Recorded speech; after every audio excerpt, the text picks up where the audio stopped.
Grabe guys, ang payapa ng buhay ni Kuya.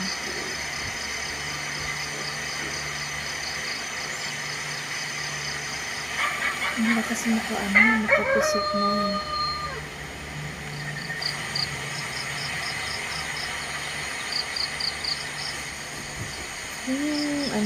Yung hindi mo ipagpapalit na buhay.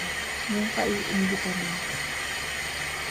Ako hindi ko kailangan ng karamihan sa buhay. Ang ganyang buhay lang ang gusto. Hindi mahirap, hindi rin mayaman, nakakaraos, ganun. Ang ganyan sa buhay ng Kuya. Maraming alagang hayop, hindi ka magugutom.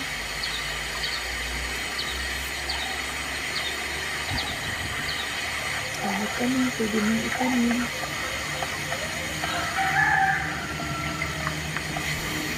Masipag siyang magtanim tsaka mag-alaga.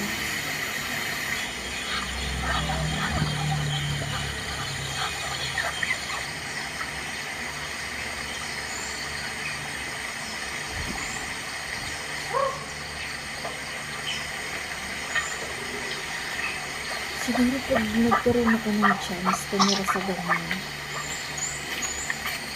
Marami din akong aalagaan hayop, marami din akong itatanim. Masarap sa pakiramdam yung ganyang tirahan, na malayo ka sa lahat, pero wala kang ibang alalahanin.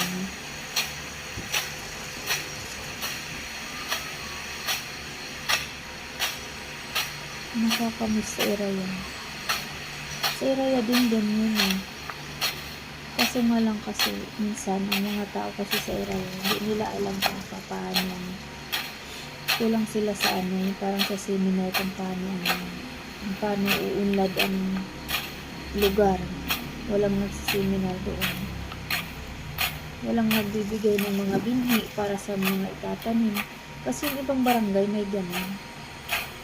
Para umunlad ba yung lugar. Para maraming pagkukuhaan ng mga income, gano'n. Sityo lang kasi kami sa Iraya, hindi kami barangay. Kaya talagang hindi napapagtuunan ng pansin. Pero siguro kung merong malakas ang loob doon, hindi ng tulong sa mga mayors, sa mga politiko na bigyan ng sapat na lugar na.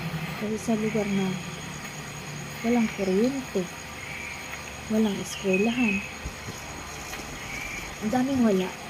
Actually lahat wala.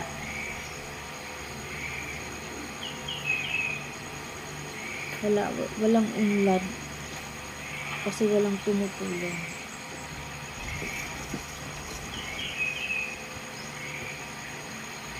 Ang saya ng buhay niya. Nagdadamo, nagtatanim, nag-aalaga ng mga hayop. Ito talagang buhay na to ang kinaiinggitan ko. Hindi ang ginto at mga magaganda.